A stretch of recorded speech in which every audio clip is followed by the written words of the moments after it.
이런 말이 있습니다. 이 태도가 고도를 결정한다, 이런 말이 있습니다. 태도라는 것은 사람들을 대하는 자세이지 않습니까? 그런데 그 태도가요, 어떠한 태도를 보이느냐에 따라서 그 사람의 고도, 삶의 고도가 달라진다는 거죠. 고도가. 우리는 전설 같은 많은 사람들의 이야기들을 듣고 위인전에 나올 법한 사람들의 이야기를 가만히 보면 그분들은 남다른 태도가 있었던 것 같아요. 남다른 태도가. 어떤 일을 하나를 시켜도 그 부분에 대해서 그냥 대충 다른 사람들이 하는 대로가 아니라 마음을 쏟고 그 일에 집중하는 그러한 태도, 자기에게 맡겨진 일에 책임을 다하는 태도. 이 백낙준이라는 그 분의 이야기가 참 감동적이더라고요. 이 선교사 집에 쉽게 말하면 예전에는 그 머슴이라고 있지 않았습니까? 약간 그런 식으로 갔는데 어느 날 선교사님이 장작 좀 패놔라 얘기를 하셨나 봐요. 그러니까 예 알겠습니다 하고 이 낙준 형제가 어릴 때죠. 청소년기 때 같은데 이 장작을 팼다는 거죠. 장작을. 선교사님 어디 일이 있어서 좀 늦게 오셨는데 약간 어둑어둑했는데 텅텅 소리가 나서 가봤더니 아니 낙준이가 장작을 패고 있는 거예요. 낙준아 너 왜 지금 여기서 이러고 있니? 그랬더니 아니 선교사님이 장작은 패라고 하셨는데 언제까지 하라는 얘기를 안 하셔가지고 아직까지 하고 있다고. 어떻게 보면 미련해 보이는 거죠. 어리석어 보이는 거죠. 근데 그거를 참 이 선교사님이 좋게 보셨던 것 같아요. 나중에 미국에 유학을 보내고 또 의사의 길을 걷게 되고 또 연세대학교에서 후학을 가르치는 참 그러한 일들을 하는 그런 부분들도 볼 수 있습니다. 작은 태도지만 그 사람들을 대하는 태도, 이것이 그의 삶에 많은 변화를 가져오지 않았겠어요? 우리 인간이 하나님 앞에 사람과의 사람 사이에서도 그러한 태도가 이렇게 중요해서 한 사람의 인생 고도를 결정한다면 하나님과의 관계에서 보이는 진실한 태도는요, 이 땅에서의 삶뿐이 아니라 영원을 결정할 수 있다는 것을 여러분 기억하시기 바랍니다. 오늘 빌라도라는 사람이 등장을 합니다. 빌라도는 누구일까요? 빌라도는 우리에게 너무나도 익숙한 이름입니다. 빌라도가 왜 익숙합니까? 이 성경에 등장하는 많은 인물들이 있지만 빌라도처럼 우리 신자들이 이름을 많이 올린 사람은 없습니다. 왜 그럴까요? 사도신경에 빌라도의 이름이 딱 거기에 박혀 있습니다. 본디오 빌라도에게 고난을 받으사 십자가에 못 박혀 죽으시고, 사도신경의 네 번째 구절에 등장하는 이름이 바로 본디오 빌라도라는 이 사람입니다. 그래서 신앙생활하는 분이라면 이 본디오 빌라도를 우리 주일 학생들, 어린 자녀들도 다 알고 있습니다. 이 사람은요, 기독교 신앙 안에서 매우 부정적인 그러한 사람이라는 거죠. 스위스에서 태어나서요, 이탈리아에서 활동한 화가가 있습니다. 어떤 사람이냐면 안토니오 치세리라는 그 사람이 있는데요, 이 사람이 19세기 말에, 정확한 연도를 보니까 1871년도에 그림을 하나 그렸습니다. 그 그림의 제목은 뭐냐면 에케호모라는 제목인데요, 우리로 말로 번역하면 이 사람을 보라 라는 그런 그림이에요. 제가 새벽에 그림 하나 준비했는데 한번 보실래요? 이게 에케호모, 이 사람을 보라 라는 그런 그림입니다. 제가 왜 이 그림을 준비했을까요? 여기에 빌라도가 등장합니다. 누가 빌라도 같으세요? 맞습니다. 가장 중앙에 있는 흰색 옷을 짓고 이 사람을 보라 라고 이야기하는 그 빌라도의 뒷모습을 이 치세리라는 화가는 그렸어요. 보통 앞모습을 그리고 싶긴 할 텐데 뒷모습을 그렸어요. 그 의미가 있겠죠. 그 빌라도의 뒷모습, 예수님의 약간 뒤와 옆이 보이는 이 그림을 그렸다는 거죠.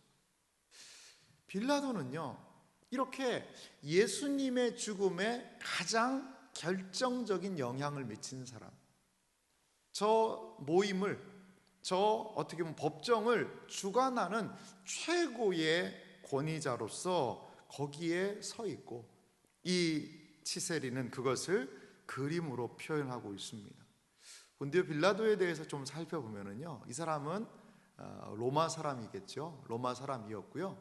그리고 아마도 군인 출신이었던 것으로 보여요. 군인이었는데 이 군대에서 어떤 공을 세운 사람들을 총독으로 임명을 하게 되었는데요. 26년부터 36년까지 약 한 10년이라는 기간 동안에 이 유대 땅의 총독으로 임명이 돼서 온 그러한 사람이었습니다. 역사가 로마의 역사를 쓴 타키투스라는 사람이 있습니다. 그 사람이 한 구절에 이렇게 연대기에 기록이 되어 있다고 그래요.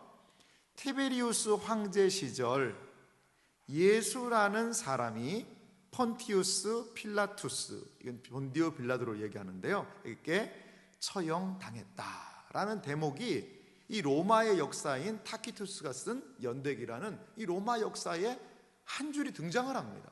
예수님과 본디오 빌라도가 이렇게 역사적으로도 인정되고 등장하고 있다는 거죠. 처음 빌라도가요, 이 유대 지역에 취임했을 때 빌라도는 상당히 교만하고요, 오만한 사람이었다고 그래요. 그래서 유대 성으로 이렇게 들어갈 때는 말에서 내려서 들어가야 돼요. 왜냐하면 예루살렘은 거룩한 성이고 하나님의 성전이 있는 곳이기 때문에 막 말을 타고 들어가면 안 되거든요. 근데 이 사람은 막 말을 타고 들어가려고 해서 유대인들이 제지를 하기도 했다고 그럽니다.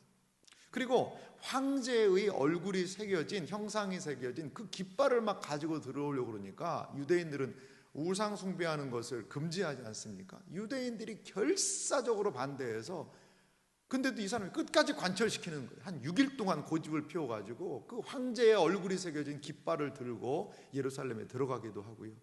이렇게 빌라도는 자기 마음대로 하는 거죠. 자기의 권세와 권력을 가지고 매우 폭압적인 정치를 한 사람이 바로 빌라도였다는 거죠. 하지만요, 예수님이 법정에 끌려왔을 때 빌라도의 처지는 상당히 좀 수세에 몰렸던 것 같습니다. 이 빌라도의 이 황제의 밑에는 수많은 사람들이 있지 않습니까? 정치적인 라인이 있잖아요. 빌라도도 그 라인 중에 하나였어요. 그래서 빌라도의 뒤를 봐주던 사람 중에 세안누스라는 사람이 있었는데, 이 사람이 그래도 황제 측근에서 빌라도 뒤도 봐주고 있었는데, 이 세안누스가 그냥 실각을 한 거예요. 어떻게 보면 황제의 총애에서 멀어져 버린 겁니다. 이런 상황이 됐어요. 그러니까 빌라도의 입지는 상당히 좁아진 거죠. 왜냐하면 세아누스 통해서 황제의 연을 닿아서 지금 무엇인가 정치적인 것들을 누리려고 하는데, 아니 자기를 정치적으로 봐주던 후견인이 그냥 실각이 됐으니 자기는 여기에서 조금만 문제가 발생하면 바로 총독 자리에서 물러날 수밖에 없는 그러한 정치적인 어려움이 빌라도에게 있었다라는 겁니다. 빌라도에 대해서 우리는 이렇게 생각할 수 있을 것 같아요. 그는요, 가장 강력한 권력자였습니다. 하지만요, 가장 나약한 인물로 빌라도를 성경은 소개를 하고 있습니다. 여러분, 유대 사회에서요, 당시 로마가 다스리고 지배하던 시대 유대 사회에서 빌라도보다도 더 강력한 사람이 어디 있겠습니까? 빌라도는 지배국인 로마의 모든 권세의 중심에 놓여 있던 그 사람이었습니다. 특히요, 예수님을 사형 언도를 내릴 수 있는 권한을 가진 것은 그 유대 땅에 아무도 없었어요. 오직 누구밖에요? 빌라도 한 사람밖에 없었다라는 거죠. 로마의 권한을 가지고 사형을 집행할 수 있는 그 권력자, 그 사람이 바로 빌라도였다는 거죠. 빌라도의 판단을 따라서 예수님이 죽으시고 예수님을 살릴 수 있는 그 능력이 빌라도의 그 입에 권세에 있다라는 거죠. 이미요, 성경에도 등장하는 부분 보면 빌라도는 이 유대 사회에 약간 폭압적인 그러한 정치를 했던 것을 볼 수가 있습니다. 누가복음 13장 1절 보니까 그때 빌라도의 모습을 이렇게 소개합니다. 그때 마침 두어 사람이 와서 빌라도가 어떤 갈릴리 사람들의 피를 그들의 재물에 섞은 일로 예수께 아뢰니. 이거는 빌라도가 막 갈릴리 사람을 죽여가지고 그 피를 재물에다 진짜 섞은 이게 아니라 갈릴리에서 아마도 예루살렘으로 예배드리러 와서 그 제물을 드린 사람이, 제사를 드린 사람들이 있었던 것 같아요. 근데 이 사람들을요, 비무장한 사람들인데 이 사람들을 어떤 이유인지 정확하게는 성경이 역사가 함구합니다만 이들을 죽인 겁니다. 빌라도가 이러한 매우 끔찍한 순례자들을, 예배드리러 온 사람들을 빌라도가 죽인 이러한 끔찍한 사건을 성경이 보도하고 있습니다. 빌라도의 10년 기간은 매우 폭압적인, 매우 강압적이고 매우 불법적인 그러한 기간이었던 것을 볼 수가 있습니다. 이렇게 빌라도는요, 매우 잔인한 인물로 성경은 말하고 있어요. 하지만요, 역설적이게도요, 이렇게 강력한 권세와 권력을 가지고 있는 빌라도가 오늘 우리가 읽었던 성경, 그리고 다른 복음서 전체에 이 빌라도에 대한 이야기가 나오는데요, 그 기사를 읽어보면요, 너무나도 나약한 인물로 성경이 그를 묘사하고 있습니다. 유대 종교 지도자들은요, 빌라도에게 예수님을 끌고 갔습니다. 그리고 이렇게 그 유대 지도자들이 빌라도 앞에서 예수님을 고발을 합니다. 누가복음 23장 2절을 제가 한번 읽어보면요, 고발하여 이르되 우리가 이 사람을 보매 우리 백성을 미혹하고 가이사에게 세금 바치는 것을 금하며 자칭 왕 그리스도라 하더이다 하니. 여러분, 예수님의 죄목이 무엇입니까? 예수님은 무슨 죄 때문에 죽으셨습니까? 우리 죄 때문에요. 그거 이제 우리가 하는 말이고요. 한 사람을 사형 언도를 내렸잖아요. 그럼 사형 언도를 내린 근거가 있을 거 아니에요. 죄명이 있을 거 아니에요. 바로 이겁니다. 오늘 이것 때문에 예수님이 죽으신 거예요. 이들이 고발한 내용의 핵심은 무엇입니까? 이 사람은 우리 백성을 미혹했다. 가이사에게 세금 바치는 것을 금하게 하고 자칭 뭐라는 거죠? 왕 그리스도라 하더이다. 왕이 다스리고 있어요. 왕이 다스리는 나라에 한 사람이 내가 왕이다 라고 하면 그게 뭘까요? 그게 반역입니다. 그게 모반죄입니다. 쉽게 말하면 지금으로 얘기하면 국가를 전복하려는 그런 의도가 있는 것입니다. 반역죄는 매우 엄격하게 다룬 그러한 사안이었던 것을 우리는 볼 수가 있습니다. 이렇게 유대인들은요, 정치적인 반역죄가 이 사람의 죄목이요 라고 빌라도에게 이야기를 합니다. 그런데요, 유대 지도자들 참 너무나도 간사합니다. 자기들끼리 모여서 예수님을 신문했거든요. 그럴 때 죽일 죄를 찾았거든요. 그때는 이들이 사네드린이라는 이 최고의 유대인들이 사형 언도는 못 내려요. 하지만 자기들이 유대인들 안에서 최고로 할 수 있는 그 법정, 거기에서 예수님을 죽이기로 결의하고 내린 결론은 뭐였는지 아세요? 누가복음 말씀 보면요, 22장 70절부터 71절을 보면 이건 유대인들이 내린 결론이었어요. 이렇게 얘기합니다.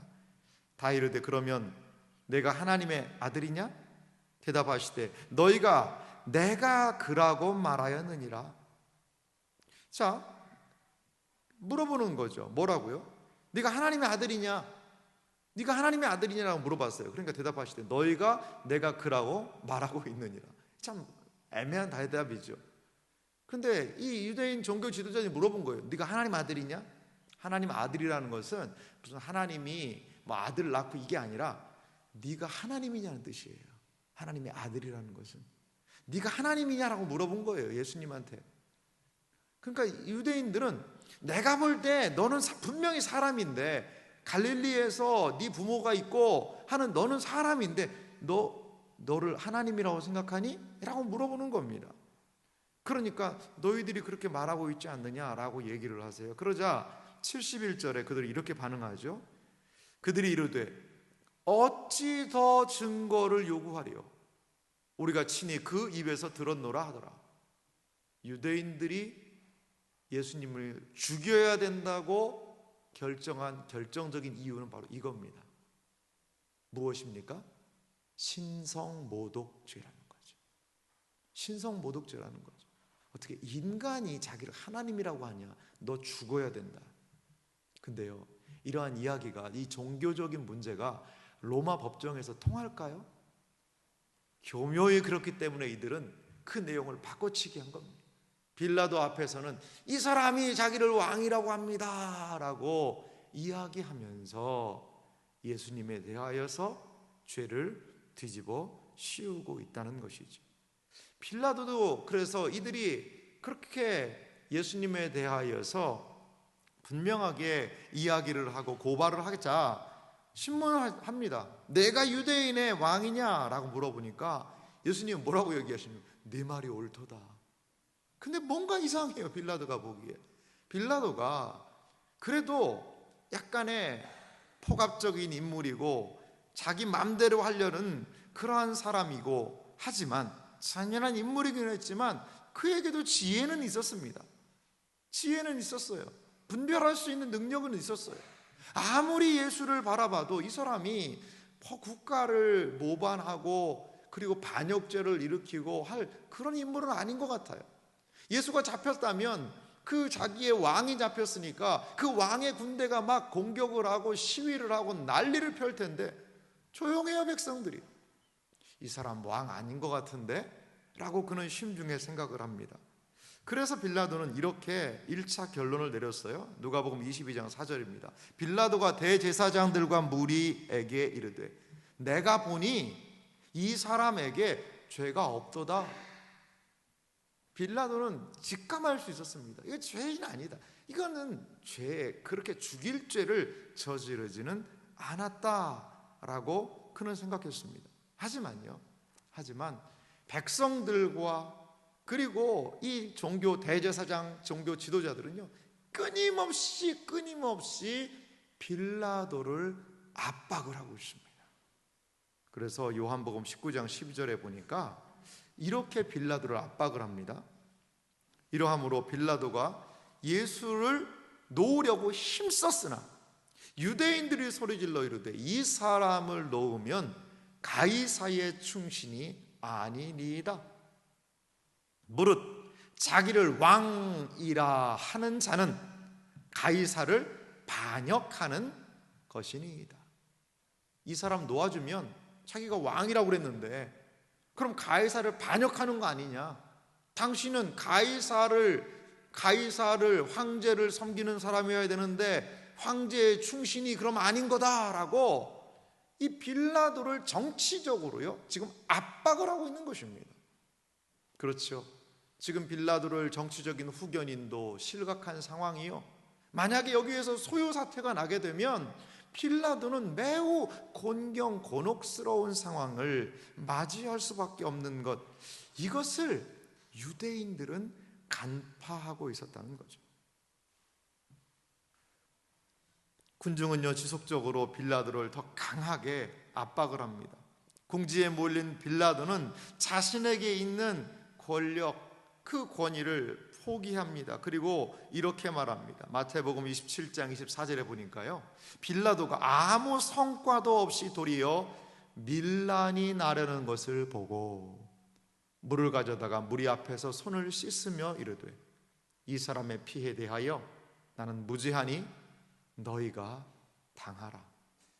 도리어 밀란이 일어나게 되면 자신의 정치적인 입지가 너무나도 좁아질 수밖에 없다는 거죠. 그래서 물을 가져다가 씻으면서 나는 이거 아무 상관없다. 너희들이 그 죄값을 당하라 라고 빌라도는 자신의 책임을 회피하고 자신에게 있는 권위와 권세, 자신의 자리와 위치를 지키지 못하는 모습을 신약 성경은 우리에게 보여주고 있습니다. 빌라도 어떤 사람입니까? 빌라도는요 양심, 정의를 저버린 그러한 사람이었습니다. 빌라도는 분명히 알았습니다. 예수님에게는 죄가 없으며 유대인들의 시기로 예수님을 넘겨줬다는 것을 직감적으로 알 수 있었습니다. 하지만 빌라도는요 자신의 양심 그리고 거기 그 법정에서 세워야 되는 정의를 쳐버렸다는 거죠. 양심에서는 그 심장이 뛰면서 이야기를 하고 있어요. 이 사람 죄진 거 아닌데? 라고 이야기를 합니다. 그리고 거기가 어디입니까? 그냥 사적인 대화를 나눈 장소는 아니지 않습니까? 거기는 죄와 잘못을 분별해서 선악을 구별하는 그러한 법의 판단을 내려야 되는 자리입니다. 정의가 우뚝 서야 되지 않겠습니까? 정의가 서지 못하면 수많은 사람들이 눕고 고통스러워한다는 거죠. 하지만 그는 자신의 양심을 뭉개고 정의를 세우기보다 그것을 무너뜨림으로 불의한 재판의 그 결과를 양산해 냈다는 거죠. 무엇 때문에 빌라도는 이렇게 양심과 정의를 무너뜨렸습니까? 그것은 자신의 정치적인 안정을 위해, 자신의 기득권을 위해, 자신의 목숨을 더 연명하기 위해 유대인들의 손을 들어주었습니다. 그리고 나는 이 일에 대하여 중립적이다, 나는 책임질 수 없다라는 의미로 손을 씻은 것 아니겠습니까? 자신은 이 일과 아무런 상관이 없다라는 거죠. 과연 그럴까요? 과연 그럴까요? 그렇지 않지 않습니까? 타키투스가 남긴 그 역사의 한 줄에도 빌라도가 언도를 내렸던 것을 이야기하고 있고, 그리고 또한 예수님은 빌라도에 의해서 고난받으시고 십자가에 못 박혀 죽었다고 초대교회가 다 인정하고 있고, 2000년이 지난 지금까지도 우리가 그 사실을 인지하며 빌라도가 내린 그 법정, 양심과 정의를 뭉개버렸던, 묵살했던 그 법정을 우리는 지금도 기억하고 있다는 것이죠. 빌라도는 지키고 싶은 것이 있었을 거죠. 자신의 명예, 자신의 지위, 자신의 정치적인 그 생명, 그 모든 것들을 지키고 싶어서 예수님을 희생양처럼 그 유대인들에게 그들의 요구대로 내어 주었다라는 겁니다. 사랑하는 성도 여러분, 하나님 앞에서 가장 필요한 것이 무엇입니까? 그것은 바로 정직함입니다. 인간이 하나님 앞에 취한, 하나님 앞에서 가장 온전하게 가져야 되는 것이 있는데, 그것은 바로 정직함이라는 것입니다. 인간이 하나님 앞에 보여야 되는 가장 중요한 태도는 바로 이 정직함입니다. 하나님은 우리의 모든 것을 다 알고 계십니다. 가식과 위선은 하나님 앞에 통하지 않습니다. 여러분, 수가성의 여인, 그 사마리아의 여인이 왜 예수님을 만나고 구원의 은혜를 얻을 수 있었습니까? 스치듯 지나갔던 예수님의 그 십자가 옆을, 십자가를 함께 졌던 그 구레네 시몬을 생각해 보시기 바랍니다.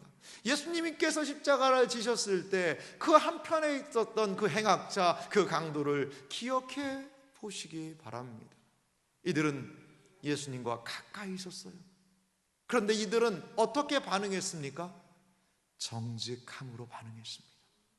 꾸밈이나 속임이 아니라 정직하게 그리스도를 맞이하고 그리스도를 인정하며 나아가자 그들에게는 하나님의 생명, 하나님의 놀라운 구원의 은혜가 임했던 것 아니겠습니까?